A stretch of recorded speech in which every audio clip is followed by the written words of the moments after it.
चलो मंगलाचरण से शुरू करते हैं हम लोग, है ना।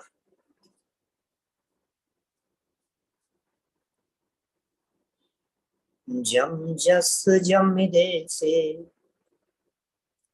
जेण विहाणेन जम्मि कालम्मि नादं जिणेन नियदम् जम्मं वायवमरणं वा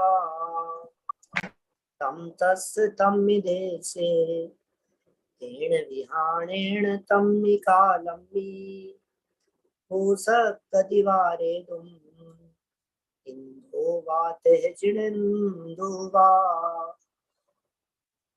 एवं जो निश्चयदो जानति दवाणी सब पचाए सो सदिठी शुद्धो जो संकति सोहु को दिठी। क्रमबद्ध पर्याय अनुशीलन के आधार से हम लोग यहाँ थोड़ी बहुत चर्चा पिछले कुछ दिनों से कर रहे हैं और जो क्रमबद्ध पर्याय को लेकर एक अहम प्रश्न खड़ा होता है, जो क्रमबद्ध पर्याय को लेकर एक मूल मुद्दा है कि आखिर फिर पुरुषार्थ का क्या होगा। ये प्रकरण अपना यहाँ चल रहा है, माने पुरुषार्थ की मुख्यता से बात की जा रही है। आखिर किसे पुरुषार्थ कह करके पुकारें। इस संबंध में बहुत सारी बातें आपके संबंध में की जा चुकी है, आपको बताई जा चुकी है। अजीव द्रव्यों के संदर्भ में क्या होगा, ऐसा मानेंगे तो क्या होगा, ऐसा मानेंगे तो क्या होगा। पुरुषार्थ के संदर्भ में टोडरमल जी ने प्रमुख रख करके बात कही है, काल लब्धि होनहार तो कुछ वस्तु ही नहीं है, है ना। पुरुषार्थहीनता का जो प्रश्न था उस संबंध में चर्चा की, और कार्य का क्या समय से पहले हो जाना, इसमें ही पुरुषार्थ लागू होता है क्या। कार्य समय से हो जाना उसमें आपको पुरुषार्थ नहीं दिखाई देता है। कार्य समय से होना आखिर उसमें भी तो पुरुषार्थ ही है। एक किसान का उदाहरण देकर के भी ये चर्चा की गई थी। यहाँ पुरुषार्थ को संभालने की बात कही गई जगह जगह पर।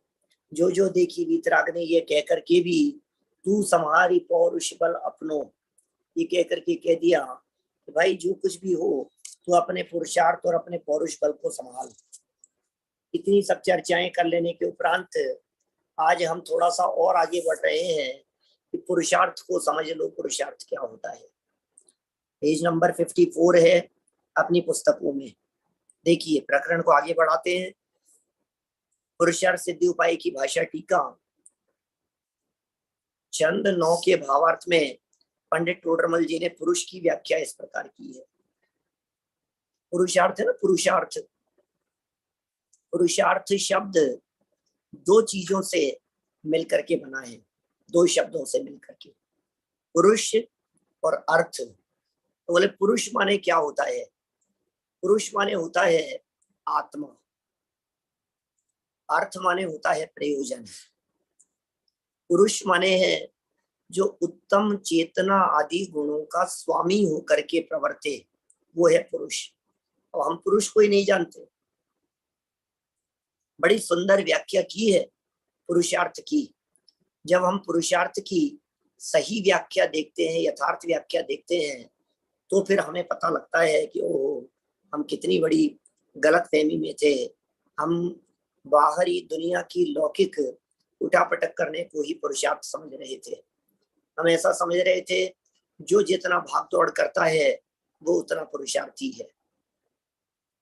हमें ऐसा लग रहा था जो जितनी मेहनत कर रहा है, भाग रहा है, दौड़ रहा है, प्रयत्न कर रहा है, वो व्यक्ति उतना अधिक पुरुषार्थी है, ऐसा हमें लगता है।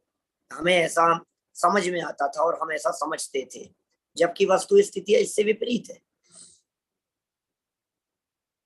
54 नंबर पेज पर पुरु का अर्थ है उत्तम चेतना गुण में, ये है पुरु। और सेते पुरुष है ना, पुरुषेते, पुरुष, पुरुषेते, तो पुरु माने उत्तम चेतना गुण में, सेते माने स्वामी होकर प्रवर्तन करे, उसको पुरुष कहते हैं। ज्ञान चेतना, ज्ञान दर्शन चेतना के नाथ को पुरुष कहते हैं। गुरु सेते माने ज्ञान दर्शन चेतना, चेतना तो ज्ञान दर्शन रूप है, और सेते माने स्वामी होकर के। तो जो ज्ञान दर्शन का नाथ है, जो चेतना का नाथ है, वास्तव में वो पुरुष है। आप देखिए, मैं कभी ऐसी भी बात करता हूं, जब लोग, महिलाएं विशेषकर, पुरुष प्रधान भक्तियों और स्तुतियों में शब्द बदलती रहती हैं और ये कहती हैं ये बात तो पुरुषों के लिए लिखी है, हम तो महिलाएं हैं, तो हमें महिलाओं की तरह उसको बदल देना चाहिए, है ना। मेरी भावना के अंदर कहीं इस तरह की पंक्ति, कहीं किसी पाठ स्तुति में इस तरह की पंक्ति मिलती है। मैं हमेशा एक बात कहता हूं कि आपको लेखक के द्वारा लिखी गई किसी कविता में, किसी छंद में बदल देने का क्या अधिकार है? हमें कोई अधिकार नहीं है कि हम लेखक के द्वारा लिखी गई किसी पंक्ति को बदल देवे, ये हमारा अधिकार नहीं बनता है। फिर भी आप क्यों बदलना चाहते हैं? साहब हम तो स्त्री हैं और ये तो पुरुषों की भाषा के अंदर लिखी गई है बात। तो फिर मैं ये कहना चाहता हूं कि आप अपने आप को स्त्री समझ क्यों रहे हैं, ये बताओ। आप आत्मा हैं कि स्त्री हैं? यदि सच में आप आत्मा हैं तो आप स्त्री नहीं है ना, तो आत्मा है, स्त्री नहीं है। तो आत्मा का पर्यायवाची होता है पुरुष, पुरुष को आत्मा कहते हैं। दुनिया में जितने पुरुष हैं वे तो पुरुष है ही, जितनी महिलाएं हैं वे भी सब पुरुष ही हैं क्या? क्योंकि आखिर आत्मा तो वे भी है ही ना, क्या? इसलिए वे भी पुरुष ही सिद्ध हो गई। पुरुष का अर्थ हुआ आत्मा, चेतना गुण का स्वामी। जो चेतना गुण का स्वामी है वो पुरुष है। देखिए, अर्थ अर्थात प्रयोजन। अर्थ माने क्या होता है? अर्थ माने प्रयोजन। इस प्रकार उत्तम चेतना गुण का स्वामी होकर उसमें ही प्रवर्तन करना, जिसका प्रयोजन है, उसे पुरुषार्थ कहते हैं। दूसरे शब्दों में मुक्ति के मार्ग में आत्मानुभव की प्राप्ति का प्रयास ही पुरुषार्थ है। पैसा कमाने में पुरुषार्थ होता ही नहीं है, बिजनेस करने में पुरुषार्थ चलता ही नहीं है, शरीर मेंटेन करने में पुरुषार्थ चलता ही नहीं है।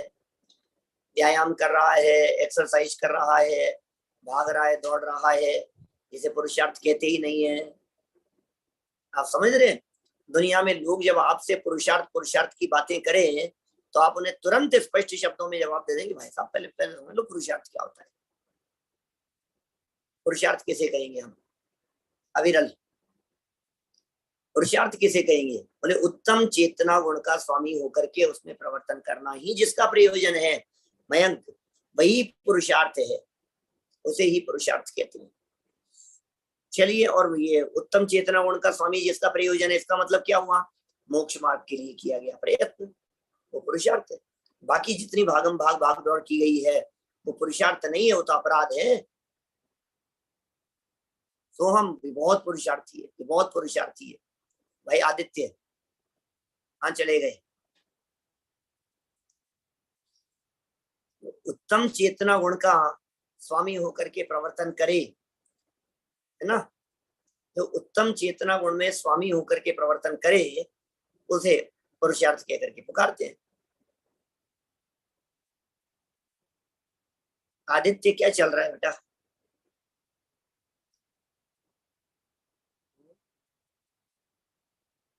कोई और कुछ विशेष?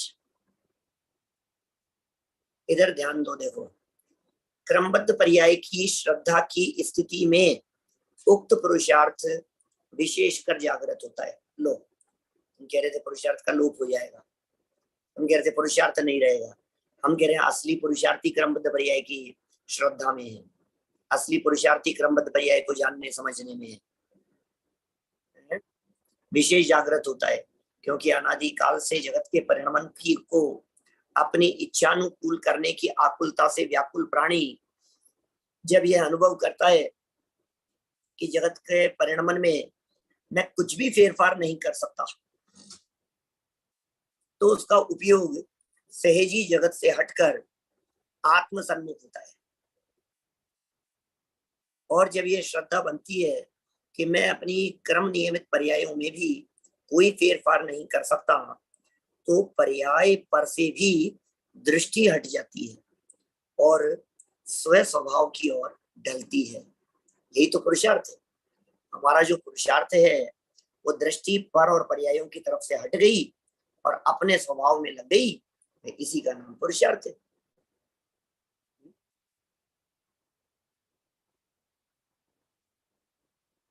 दृष्टि का स्वभाव की ओर ढलना ही मुक्ति के मार्ग में अनंत पुरुषार्थ है। क्रमबद्ध पर्याय की श्रद्धा करने वाले को उक्त श्रद्धा के काल में आत्मोन्मुखी अनंत पुरुषार्थ होने का और सम्यक दर्शन प्रकट होने का क्रम भी सहज होता है। बोलो भाई, कुछ कह रहे हो क्या? मानस, ख्याल में आई क्या? क्रमबद्ध पर्याय में पुरुषार्थ क्या है? दुनिया ये कह रही है कि क्रमबद्ध पर्याय में पुरुषार्थ नहीं है। दुनिया ये कह रही है कि क्रमबद्ध पर्याय यदि मान ली तो फिर पुरुषार्थ कहाँ रहा? राजीव जी साहब आगरा वाले, बोलो।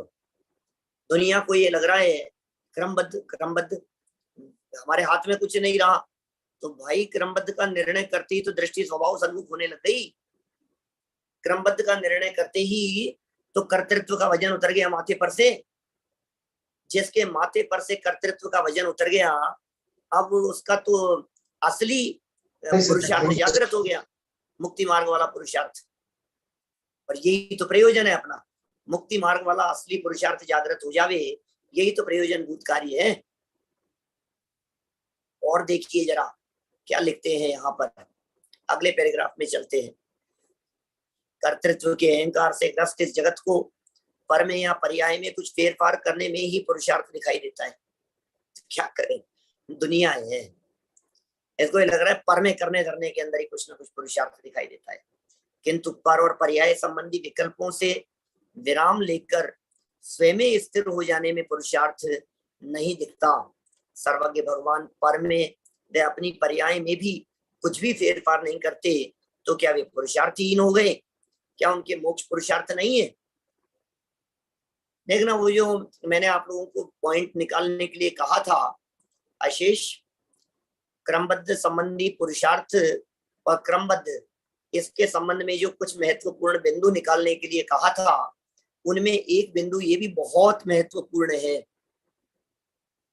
जो दुनिया पर में करने धरने को ही पुरुषार्थ समझ रही है, उनसे हमारा ये प्रश्न है, सर्वज्ञ भगवान, केवली भगवान पर में तो कुछ करते ही नहीं है, अपनी पर्याय में भी कुछ नहीं करते, तो क्या वे पुरुषार्थहीन हैं? क्या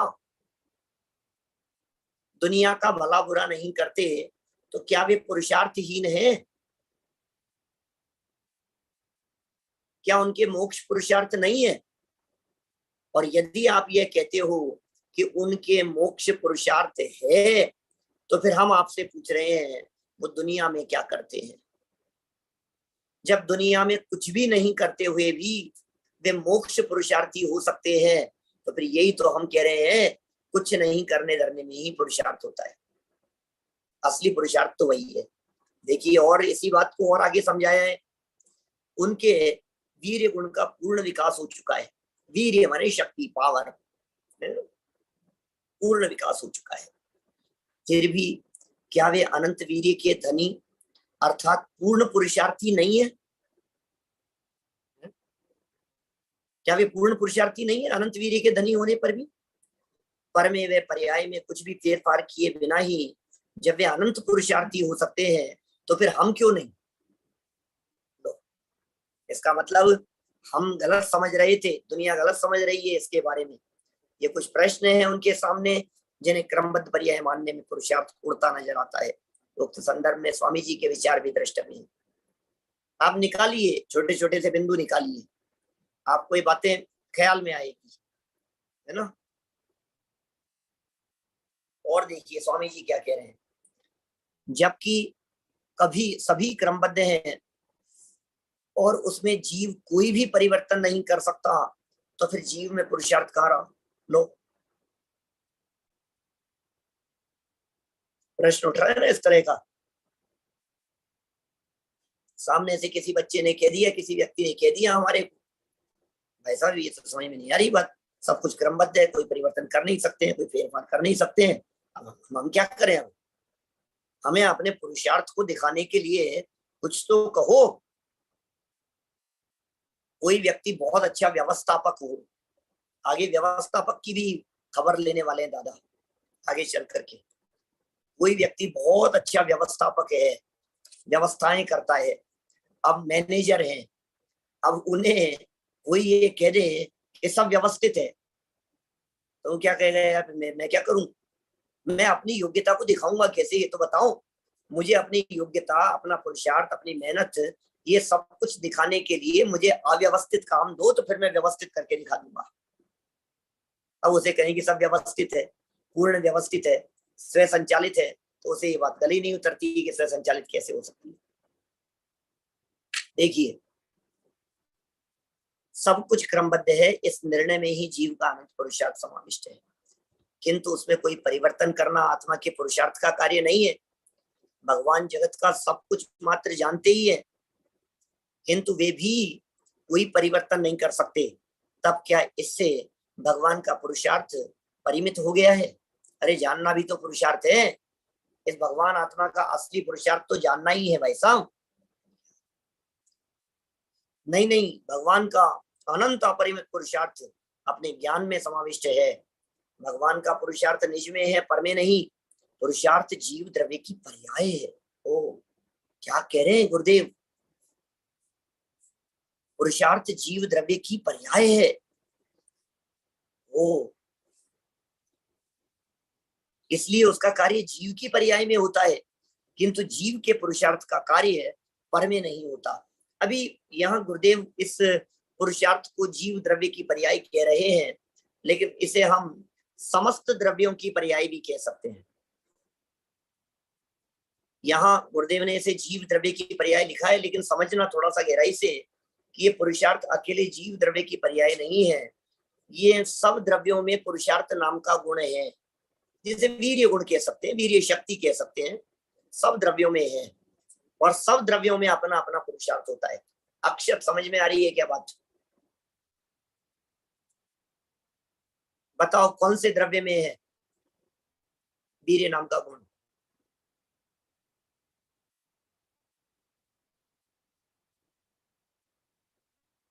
वीर्य नाम, अक्षत तुमसे पूछ रहा हूँ,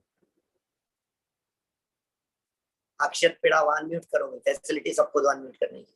हाँ भाई बोलो किसमें है?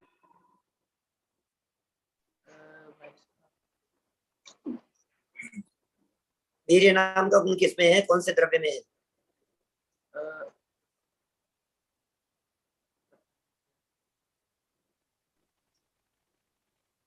क्या हुआ? ध्यान में था भाई। तुम्हारे बराबर वाला साथी कहाँ है, एकाग्र? भाई साहब वो वॉशरूम गया है। बगल में दिख रहा है मेरे को, कह रहे वॉशरूम गया है। निकल ले, नहीं भाई साहब निकल जा। और दूर खिसक गया।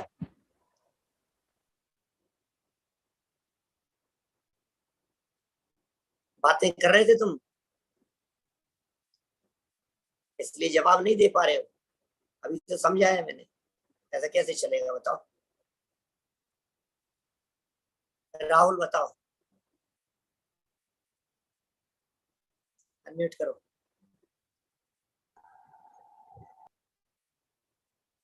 वीर्य शक्ति, वीर्य गुण कौन से द्रव्य में है, बोलो। थोड़ा सुन नहीं पाया, थोड़ा सा। थोड़ा सा नहीं सुन पाए, जितना सुने उतना बता दो।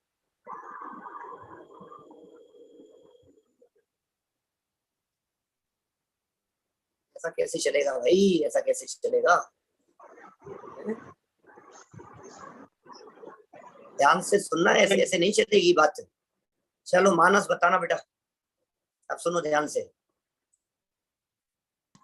जीव द्रव्य में है सब। और सर्वज्ञ का सर्वज्ञ का अनंत वीर्य प्रकट हो गया हो, तो वहां पर ऐसा मतलब चर्चा चल रही है कि फिर सर्वज्ञ के पुरुषार्थ कहाँ होगा? चलो ध्यान से नहीं सुनोगे तो सब गड़बड़ होगी। बोलो मोहित। जी भाई साहब, हाँ सभी द्रव्यों में होता है पुरुषार्थ नाम का गुण। वीर नाम का गुण होता है, उस पुरुषार्थ नाम की पर्याय होती है। समझ में आ रही है क्या भाई? हाँ आ रही है। सब लोग ध्यान देना, इतनी देर से क्या समझा रहा हूं मैं। सभी में होता है, सभी में वीर नाम का गुण सभी में है। अरे भाई आप सोचिए, कल्पना कीजिए, यदि उनमें पुरुषार्थ नाम का गुण नहीं हो तो ये आकाश में बनने वाला इंद्रधनुष, ये कौन सा इंद्र बनाता है? सौधर्म इंद्र बनाता है कि ईशान इंद्र बनाता है? इंद्रधनुष तो देखा है आपने आसमान में? हाँ भाई साहब देखा है। तो वो इंद्रधनुष कौन से इंद्र का धनुष है? पहले वाले इंद्र का है, पहले स्वर्ग के इंद्र का है कि 16वें स्वर्ग के इंद्र का है? किसने बनाया वो धनुष? किसने बनाया है?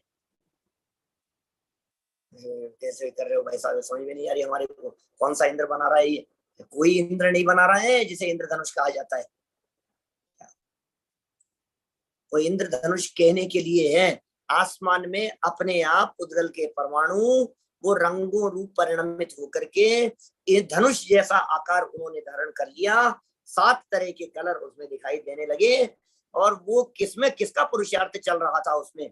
तो उसमें असली पुरुषार्थ चल रहा था उद्गल के परमाणुओं का खुद का। बादल बन गए, सफेद बादल थे काले हो गए। भाई कोई भी कार्य संपन्न होता है तो उस कार्य के संपन्न होने में 5 समवाय होते हैं ना? क्या कार्य के संपन्न होने में 5 समवाय होंगे? तो पुद्गल में कार्य संपन्न हो रहा है, स्वभाव होगा, पुरुषार्थ होगा, निमित्त होगा, होनहार, काल लब्धि सब कुछ होगा, तो पुरुषार्थ भी तो होगा। पुद्गल में कार्य परिणमित होने में, संपन्न होने में पुरुषार्थ किसका लगेगा? क्या पुद्गल में कार्य संपन्न होने में जीव का पुरुषार्थ कार्यकारी होगा? मानस, जीव का थोड़ी ना लगेगा उसमें पुरुषार्थ। पुरुषार्थ तो इसका मतलब पुद्गल में भी होना चाहिए, धर्म द्रव्य में भी होना चाहिए, अधर्म द्रव्य में होना चाहिए, आकाश काल में होना चाहिए। अक्षत कहाँ चला गया? कैमरा किसी का भी बंद नहीं चाहिए मेरे को क्लास में। जिनका कैमरा बंद हो बेटा उन सबके नाम लिख करके देना। और कैमरा बीच बीच में बंद करने का मतलब क्या है? नाश्ता करने चले जाते हैं कैमरा बंद करके, लड्डू खाने लगते हैं कैमरा बंद करके। सबका कैमरा ऑन चाहिए।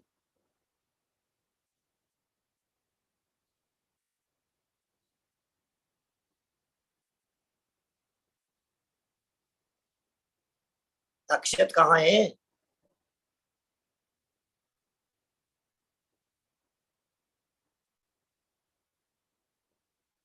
चेक करना कैमरा किसका बंद है अभी। भाई साहब एक का अकेला है, नेत्रेश। वो कहाँ है?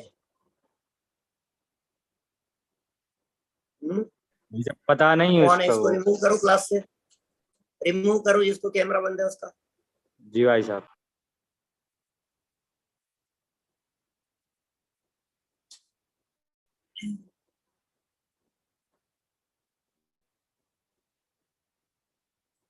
चलो कर दिया। निकल गया हूँ। ये मुक्तेश राहुल का कैमरा क्यों बंद हो गया था भाई? कैमरा किसी का भी बंद नहीं होना चाहिए। और अटेंडेंस कौन लेगा आज? मैं भाई साहब मयंक।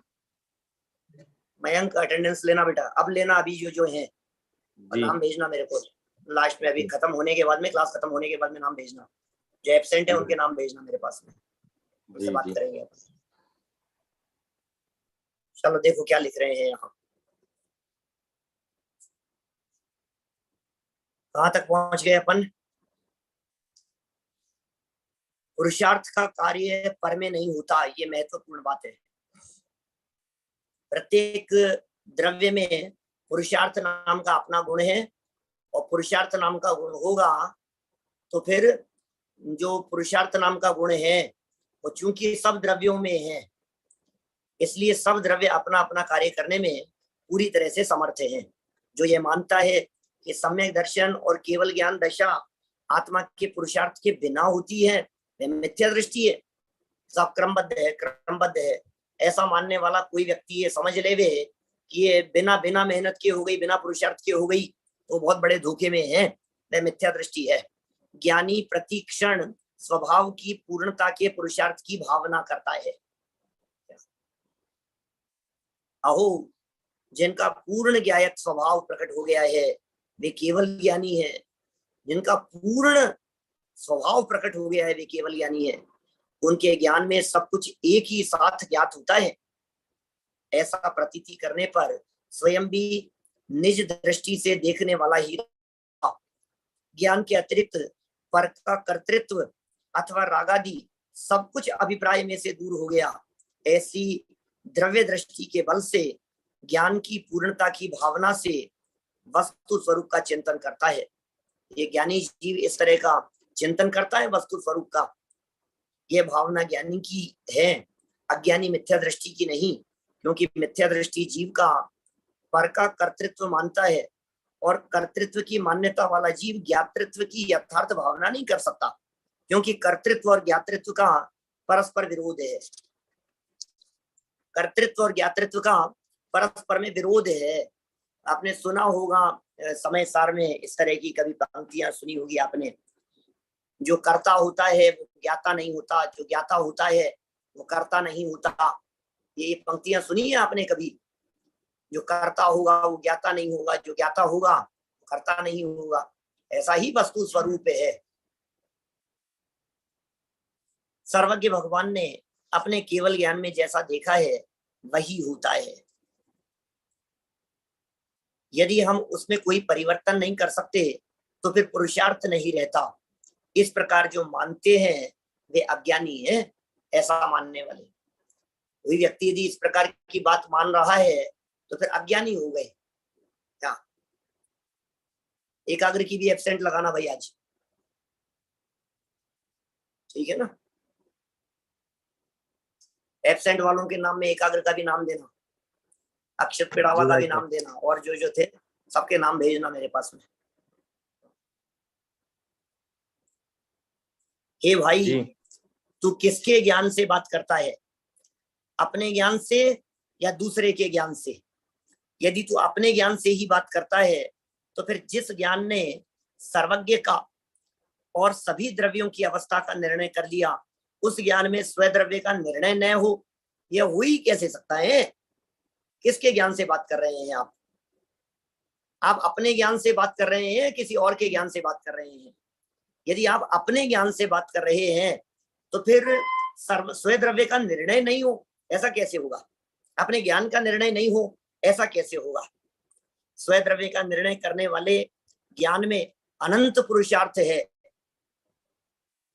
जिस ज्ञान ने अपने स्वद्रव्य का निर्णय किया, जिस ज्ञान ने इस बात का निर्णय किया कि मैं ज्ञान हूं, जिस ज्ञान ने इस बात का निर्णय किया कि मैं स्वयं आत्मा हूं, परमात्मा हूं, शुद्ध आत्म तत्व हूं, उसमें अनंत पुरुषार्थ आ गया भाई। तूने अपने तर्क में कहा है कि सर्वज्ञ भगवान ने अपने केवल ज्ञान में जैसा देखा हो वैसा होता है, तो वे मात्र बताने के लिए कहा है अथवा तुझे सर्वज्ञ के केवल ज्ञान का निर्णय है?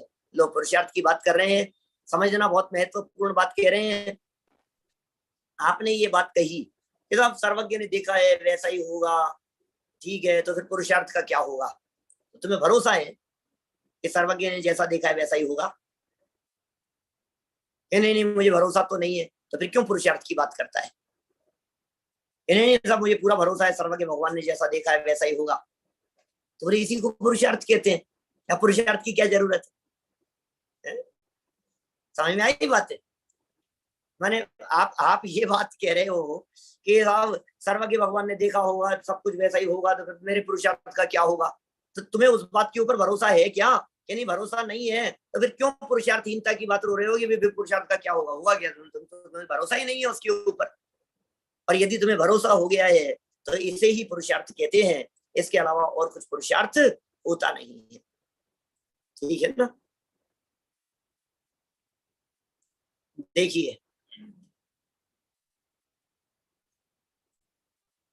पहले तो यदि तुझे केवल ज्ञान का निर्णय न हो तो सर्वप्रथम वह निर्णय कर, और यदि तू सर्वज्ञ के निर्णय पूर्वक कहता हो तो सर्वज्ञ भगवान के केवल ज्ञान के निर्णय वाले ज्ञान में अनंत पुरुषार्थ आ ही जाता है। सर्वज्ञ का निर्णय करने में ज्ञान का अनंत वीर्य कार्य करता है। सर्वज्ञ का निर्णय करने में, ये निर्णय ही बहुत बड़ा काम है भाई साहब। निर्णय में तो मेहनत लगती है। किसी भी कार्य का जब हम निर्णय करते हैं तो निर्णय करने में कितना पुरुषार्थ करना पड़ता है, ये सोचिए आप। अमन सिंघई, निर्णय करने में हमें कितना पुरुषार्थ करना पड़ता है। आसानी से नहीं होता है किसी बात का निर्णय। जब भी हम किसी चीज का निर्णय करने का प्रयत्न करते हैं तो वो निर्णय सहजता से नहीं होता है, आसानी से नहीं होता है। माने उसमें बहुत पुरुषार्थ करना पड़ता है, उस निर्णय में बहुत मेहनत करनी पड़ती है। तो कह रहे उससे इनकार करके तो कहता है क्रमबद्ध पर्याय में पुरुषार्थ कहाँ रहा? सच तो यह है कि तुझे पूर्ण केवल ज्ञान के स्वरूप की ही श्रद्धा नहीं है, और केवल ज्ञान को स्वीकार करने का अनंत पुरुषार्थ तुझमें प्रकट नहीं हुआ है। केवल ज्ञान को स्वीकार करने में अनंत पुरुषार्थ का अस्तित्व आ जाता है। स्वीकार तो करें भाई साहब, केवल ज्ञान को स्वीकार तो करें। केवल ज्ञान को स्वीकार करने में ही अनंत पुरुषार्थ आ जाता है।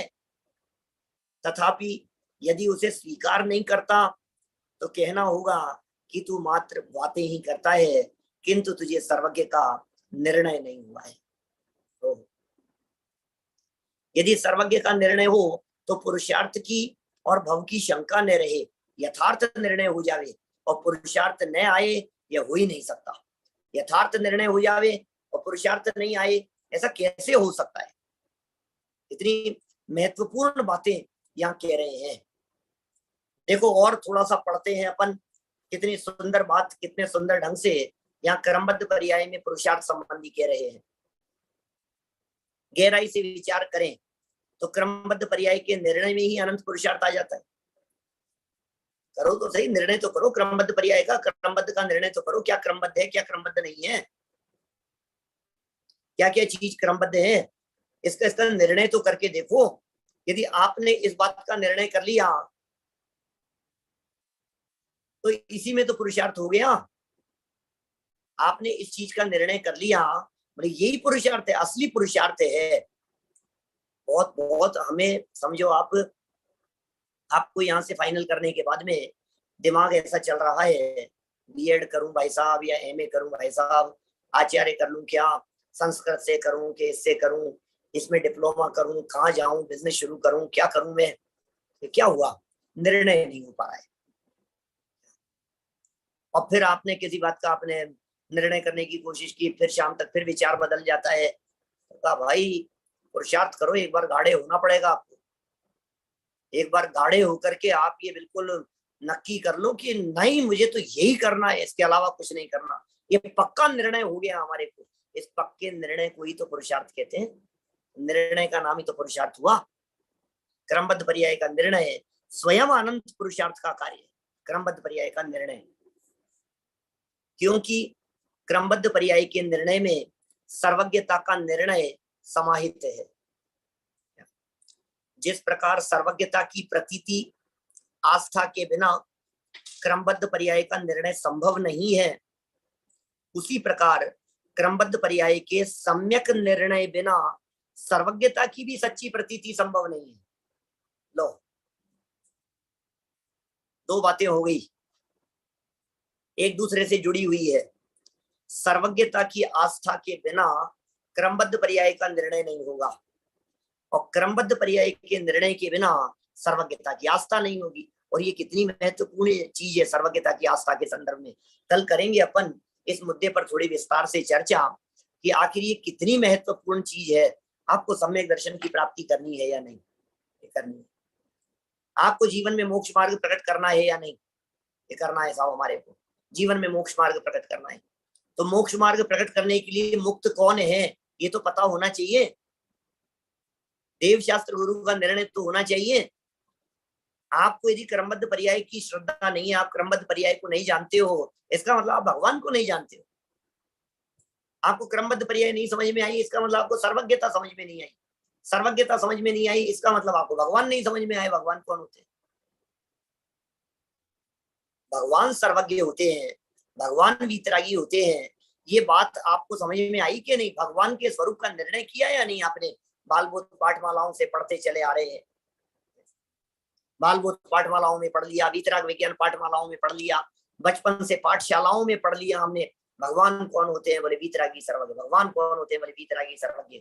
अब फिर भगवान के पास में जाकर के भिखारियों जैसे भीख मांगता है, इसका मतलब तुझे वीतरागता पर भरोसा नहीं है कि वे वीतरागी होते हैं। और फिर भगवान के पास में जाकर के सोचता है मैं फेरबदल कर दूंगा, तो सर्वज्ञता के ऊपर भरोसा नहीं। तो वीतरागता और सर्वज्ञता, इन दो चीजों पर भरोसा हुए बिना, इनकी श्रद्धा हुए बिना, इसका मतलब ये है कि हम भगवान की श्रद्धा नहीं कर पा रहे हैं। हमें तीर्थंकर परमात्माओं का निर्णय नहीं है, हमें अनंत भगवान का निर्णय नहीं है। इसका मतलब हमें देव के स्वरूप का निर्णय नहीं है। तो फिर देव गुरु धर्म के स्वरूप के श्रद्धान को सम्यक दर्शन कहते हैं, उसका क्या होगा? खत्म ही होगी, बात ही खत्म होगी। सम्यक दर्शन के लिए देव का निर्णय कंपलसरी है। ये चर्चा कल करेंगे अपन, आएगी विस्तार से आगे। अभी तो आप अभी जो वाक्य अपन ने पढ़ा है, इस वाक्य में इतना तो स्पष्ट हो ही गया कि सर्वज्ञता की प्रतीति के बिना क्रमबद्ध का निर्णय नहीं होता, और क्रमबद्ध के निर्णय के बिना सर्वज्ञता की प्रतीति नहीं होती, सर्वज्ञता की सच्ची प्रतीति नहीं होती। अब रही पर कर्तृत्व के अहंकार की बात। ये भी तो है, पर में करना करना तो है ही नहीं, तो पर में करना करना तो है ही नहीं। अब पुरुषार्थ क्या होगा? अब रही पर कर्तृत्व के अहंकार की बात, जिसे यह अज्ञानी जगत पुरुषार्थ माने बैठा है, सो वह पुरुषार्थ तो टूटना ही चाहिए। बोलो, आपको ये लग रहा है मैं कितना पुरुषार्थ कर रहा हूँ भाई साहब, मैंने मेहनत करके कितना पैसा कमा लिया, बहुत पुरुषार्थी है भाई साहब। आपको दुनिया में जो लोग पुरुषार्थी दिखाई देंगे, उनका चेहरा एक बार अपने निगाह में घुमा के देखिए, ये बहुत पुरुषार्थी है। आपकी क्लास में भी कई पुरुषार्थी होंगे, है? कौन है आपकी क्लास में पुरुषार्थी? और यार बहुत पुरुषार्थी है भाई साहब, इसकी तो मेहनत देखो, कितनी मेहनत करता है, कितनी गाथाएं याद कर ली है, कितनी भाग दौड़ करता है, और इतना पुरुषार्थी है, दौड़ दौड़ करके भोजनालय के अंदर सर्विस देता है, काम करता है, दौड़ दौड़ करके कोई भी काम बतला दो भागता दौड़ता ही रहता है, काम करता रहता है, कितना पुरुषार्थी है ये। माने पुरुषार्थ के नाम पर हमें सिर्फ भाग दौड़ करने वाले ही दिखाई देते हैं। पुरुषार्थ के नाम पर हमें सिर्फ यही दिखाई दे रहा है, जो जितनी ज्यादा भाग दौड़ कर सके वो उतना अधिक पुरुषार्थी, यही लगता है हमारे। जो जितनी ज्यादा भाग दौड़ कर सकता हूँ, हॉस्पिटल चले गया, उधर चले गया, इधर चले गया, ये काम कर लिया, वो काम कर लिया, कभी ये के चला गया, वहां से वहां चला गया, भागता दौड़ता हुआ, तो कैसा लग रहा है? पुरुषार्थी है। ये कह रहे हैं भाई तो पर कर्तृत्व के अंदर पुरुषार्थ समझ रहा था, बाहर में करने धरने में पुरुषार्थ समझ रहा था, जगत की उठापटक में तुम्हारे को पुरुषार्थ दिखाई दे रहा है। कितनी बड़ी गलत फहमी में हो, कितने बड़े धोखे में हो आप। अब रही पर कर्तृत्व के अहंकार की बात, जिसे अज्ञानी जगत पुरुषार्थ माने बैठा है, सो वह पुरुषार्थ तो टूटना ही चाहिए, क्योंकि वह सच्चा पुरुषार्थी नहीं है, वह तो नपुंसकता है, वो पुरुषार्थ है ही नहीं जैसे पुरुषार्थ समझ लिया गया है। टूटना ही चाहिए। यदि क्रमबद्ध पर्याय की श्रद्धा से पर कर्तृत्व का अहंकार भी न टूटा, तो समझना चाहिए कि क्रमबद्ध पर्याय उसकी समझ में आई नहीं। लो क्या क्या बात कह देते हैं। आपको लग रहा है क्रमबद्ध पर्याय समझ में आ गई है और करने धरने का विकल्प भी बना हुआ है, पर कर्तृत्व की मान्यता छूटी नहीं है, तो इसका मतलब आपको भी क्रमबद्ध पर्याय समझ में आई नहीं है। क्रमबद्ध पर्याय तो तभी समझ में आई, कहना चाहिए जब इसका कर्तृत्व का अहंकार टूट जावे, माथे पर से कर्तृत्व का वजन उतर जावे, तभी समझ में आएगी ये क्रमबद्ध पर्याय समझ में आई। क्रमबद्ध पर्याय की सच्ची श्रद्धा का फल तो कर्तृत्व का अहंकार टूटकर अंतरोन्मुखी सम्यक पुरुषार्थ का जागृत होना ही है। अंडरलाइन कर सकते हैं, इस तरह के भी वाक्य आप निकालें। अशेष, जैसे क्रमबद्ध और पुरुषार्थ संबंधी मैंने आपको बात कही है, उसी तरह से क्रमबद्ध को जानने समझने से लाभ क्या है, ये भी एक प्रश्न बनता है कि आखिर इस क्रमबद्ध पर्याय को जानने समझने से क्या लाभ है। तो उसमें एक ये भी लाभ है, क्रमबद्ध पर्याय की सच्ची श्रद्धा का फल कर्तृत्व का अहंकार टूट जाना, कर्तृत्व का अहंकार चला जाना, ये कितना बड़ा लाभ हो गया है। अब कर्तृत्व नहीं रहा, कर्तृत्व संबंधी अहंकार नहीं रहा, तो ये इतना बड़ा लाभ हो गया हमारे को। सच्चा फल अहंकार टूटकर अंतरोन्मुखी सम्यक पुरुषार्थ जागृत होता है, ये क्रमबद्ध पर्याय से लाभ है। आगे भी आएगी चर्चा थोड़ी सी, देखिए कुछ और पंक्तियां पढ़ते हैं अपन। जिन लोगों को क्रमबद्ध पर्याय की श्रद्धा में पुरुषार्थ उड़ता नजर आता है, वस्तुतः पुरुषार्थ का सही स्वरूप ही उनकी समझ में नहीं आया है। पुरुषार्थ का ही स्वरूप समझ में नहीं आया है। उड़ गया पुरुषार्थ, उड़ गया पुरुषार्थ नहीं रहा, फिर पुरुषार्थ क्या रहेगा, फिर हमारे हाथ में क्या रहेगा, माथे पर वजन लेकर के फिर मैं क्या करूं, मेरे हाथ में क्या है, मेरे हाथ में क्या है, तेरे हाथ में है क्या, तुझे करना भी क्या है अपने हाथ में, अपने हाथ में क्या करना चाहता है, क्या रखना चाहता है। पुरुषार्थ का सही स्वरूप समझ करके समझा ही नहीं है उन्होंने, समझ में ही नहीं आया है।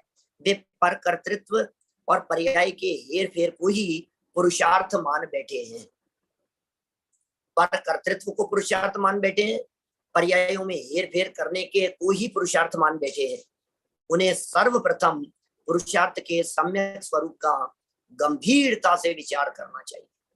पुरुषार्थ के स्वरूप का, इसका मतलब जब भी कभी पुरुषार्थ की चर्चा चले तो ये सारी बातें, ये सारे तर्क, ये सारी युक्तियां, ये आपको उन लोगों के सामने प्रस्तुत करनी पड़ेंगी। पुरुषार्थ की बातें करने वालों के सामने गंभीरता से उसके स्वरूप पर विचार भी करना पड़ेगा। उन्हें सर्वप्रथम पुरुषार्थ के सम्यक स्वरूप पर गंभीरता से विचार करना चाहिए।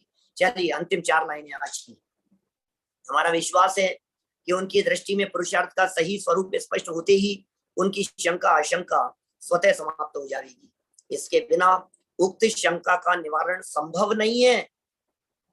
अतः उनसे पुरुषार्थ के सही स्वरूप का गंभीरता से विचार करने का विनम्र अनुरोध है। ये हमारा अनुरोध है, ये विनम्रता से हमारा अनुरोध है कि आप पुरुषार्थ के सही स्वरूप के बारे में गंभीरता से विचार करें। ठीक है बात। अब आगे सर्वज्ञता को लेकर के टॉपिक एक प्रकार से बदल रहा है, उसकी चर्चा अपन कल करेंगे। कोई प्रश्न यदि आप लोगों के हो तो जरूर आप लोग सामने रखिए। क्या पूछना, बोलो भाई साहब।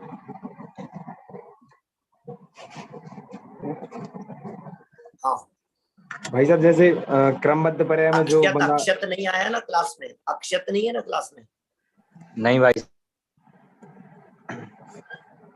ठीक है बोलो। भाई साहब, ये क्रमबद्ध में ऐसे ही क्यों हुआ कि मतलब जैसे 2 जीव थे, इन दोनों नित्य निगोष्ठ से निकले शुरू में, तो कोई मतलब नरक, कोई तिरंज गति में 1 इंद्रिय हो, कोई 2 इंद्रिय हो, ऐसे उनने मतलब भाव भी उनके ऐसे निश्चित क्यों हुए कि उनके ऐसे भाव होंगे? दोनों में से अलग अलग जगह पर गए हो ऐसा? हाँ हाँ हाँ तो निश्चित ही भाव उनके अलग अलग हुए हैं, इसमें क्या है? तो भाई साहब इसमें मतलब भाव ऐसे ही क्रमबद्ध में क्यों हुए कि उनके ऐसे ही भाव होंगे जिससे वो तिरंज, और कोई तिरंज गति में क्रमबद्ध में क्यों हुए का तो सवाल ही नहीं है, क्योंकि क्रमबद्ध में भी आपने क्यों लगा दिया तो फिर क्रमबद्ध का मतलब क्या रहा, है ना? निश्चित ही है, भगवान के ज्ञान में वही झलक रहा है। या फिर इसको यदि क्यों हुए इस भाषा में बात कर रहे हो, प्रथमानुयुग कर्णानुयुग की भाषा में यदि आप बात करोगे तो कर्णानुयुग ये कहेगा जिसके जैसे भाव होंगे वो उस गति में जाएगा, वो उस अवस्था को प्राप्त करेगा। और ये बात भगवान के ज्ञान में पहले से झलक रही है। भाई भाव तो बदले ही होंगे ना, तभी तो कर्म बंधा होगा। अभी भूल जाओ क्रमबद्ध को, क्रमबद्ध को यदि अपन एक तरफ रख देंगे मेरा एक शॉर्ट वीडियो है, शॉर्ट है कि आधे घंटे का होगा, उसमें मयामी में किया हुआ है, वो मयामी स्पेशल नामक फोल्डर में मिलेगा आपको यूट्यूब पर। तो उसमें लिखा है मक्खी मच्छर आदि के बिना मन के भी भाव होते हैं क्या, ऐसा ऐसा हेडिंग है उसका। मक्खी मच्छर के तो मन है ही नहीं, चींटी के तो मन है ही नहीं, तो फिर चींटी मीठे की तरफ क्यों चली जाती है? जब उसके मन नहीं है तो फिर उसको ये कैसे हो रहा है कि इधर जाऊं या इधर जाऊं? बिना मन के कैसे हो रहा है? तो जब बिना मन के भी भाव होते हैं क्या, वो चर्चा मैंने वहां काफी देर उसमें की है, आधे घंटे का होगा आराम से वो प्रवचन। तो मैं यहाँ उसका एक तर्क आपके सामने प्रस्तुत कर रहा हूँ। वो महत्वपूर्ण बात यह है कि यदि भाव नहीं मानोगे उनके, तो फिर कर्म बंधन कैसे मानोगे? और कर्म का बंधन यदि नहीं मानोगे तो क्या संबर मानोगे? वो तो होगा ही नहीं। और बंधन के बिना उदय कैसे आएगा? जो कर्म बंधे होंगे वही तो उदय में आएंगे। तो यदि कोई चींटी मर करके मच्छर अवस्था में जन्म लिया है, चींटी 3 इंद्रिय है, मच्छर 4 इंद्रिय है, तो 3 इंद्रिय अवस्था में उसने कुछ भाव ऐसे किए होंगे जिसकी वजह से उसे ऐसा कर्म बंधा होगा जो उदय में आकर के मच्छर पर्याय को धारण करेगा। भाई मच्छर पर्याय प्राप्त हुई, इसका मतलब मच्छर अवस्था का उदय आया। तो अब मच्छर अवस्था का उदय आया, इसका मतलब मच्छर अवस्था प्राप्त हो ऐसा कर्म बंधा था, और ऐसा कर्म बंधा था तो ऐसे भाव किए थे। अब 2 जीव, एक मर करके नरक में चला गया, एक मर करके स्वर्ग में चला गया। तो कर्म सिद्धांत और करणानुयोग तो यही कहेगा कि इस जिसने खोटे भाव किए थे वो मर करके पाप कर्म बांध के नरक में चला गया, जिसने परिणाम अच्छे किए थे वो पुण्य बांध करके स्वर्ग में चला गया। बात हो गई कर्म करणानुयोग की दृष्टि से। अब जो जहां गया है, ये बातें सर्वज्ञ भगवान के ज्ञान में पहले से झलक रही थी, तो क्रमबद्ध दिखने लगा। ठीक है ना, क्या दिक्कत है इसमें? और बोलो, और कुछ भाई साहब बोलो, अविरल बोलो। भाई साहब, जैसे मुनि बनने का उपदेश दिया जाता है कि आवक दशा में मुनि बनने का पुरुषार्थ मतलब तलहटी है, तो उसका उपदेश दिया जाता है, फिर क्यों दिया जाता है? तो एक उपदेशात्मक शैली देखो, क्रमबद्ध, इसीलिए तो क्रमबद्ध की चर्चा माने क्रमबद्ध रूप में ही है। क्रमबद्ध की चर्चा वो उपदेशात्मक शैली में नहीं लागू होगी। उपदेश तो दिया ही जाएगा, और उपदेश तो ऊंचा चढ़ने के लिए दिया जाता है। आगे चल करके इसमें जब अपन प्रश्नोत्तर अभी पढ़ेंगे तो बड़ा मजेदार प्रकरण आएगा 5-7 दिन में, और उसमें ये भी कहा है कि जब सब कुछ क्रमबद्ध है तो फिर हमको क्यों समझा रहे हो तुम? समझाने का विकल्प क्यों आता है? अभी सामने से अक्षत ये भी कह सकता है, भाई साहब जब सब कुछ क्रमबद्ध है तो हमारा लेफ्ट होना भी क्रमबद्ध है। अब आपके डांटने का क्या बनता है?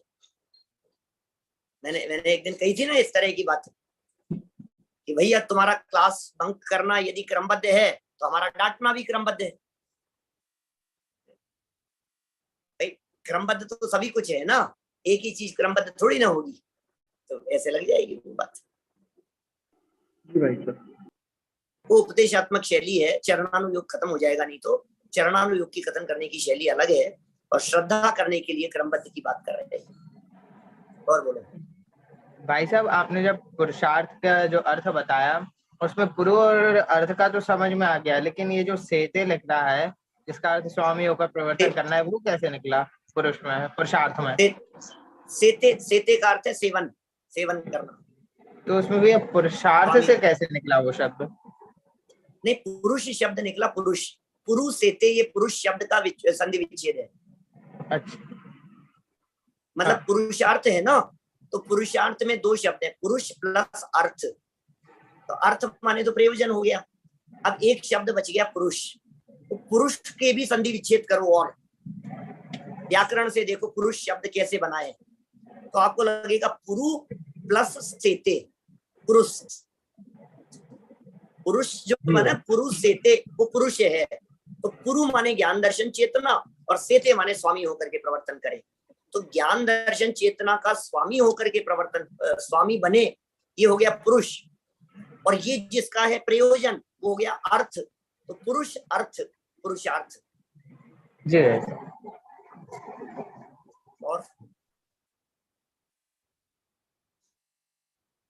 गए सब? चलो भाई मयंक लिस्ट भेजना, इंतजार कर रहा हूँ। ठीक है जी भाई साहब अभी भेजता हूँ। हाँ चलो जनवाणी। निज निधि निज में बताई, यह अनंत उपकार है। उसके लिए जिनवाणी माँ को वंदना शत बार है। वंद